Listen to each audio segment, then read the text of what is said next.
చక్కటి బాడీలతో నేషనల్ జరుగుతున్న మీ అందరూ కూడా శుభాకాంక్షలు తెలియజేయాలి. తప్పకుండా మంచి జరగాల, మీరందరూ మంచి ప్రైజులు సంపాదించాలా. విజయవాడ నగరంలో ఫస్ట్ జిమ్ లేదంటే బాడీ లైఫ్. దానికి నేను వెళ్ళేవారు నా గురువు మనోహర్ గారు ఇక్కడ కూడా కాంగ్రెస్ గారు ఓపెన్ చేశాం. ఈ రోజున ఇంతమంది చక్కటి బాడీని తయారు చేసిన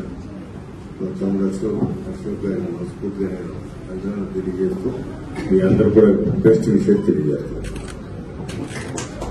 మరి సంతోషించిన పెద్దల సమక్షంలో మరి వారి ఆశీస్సులతో అభినందనలతో మీరు వెళ్తున్నారు నేషనల్ ఛత్తీస్గఢ్ కి. ఖచ్చితంగా విజయం సాధిస్తారు. వారి అభినందనలు మీకు మంచి స్ఫూర్తినిస్తాయని చెప్పి కోరుకుంటూ గెలుస్తారని గెలవాలని ఆశిస్తూ థ్యాంక్ యూ.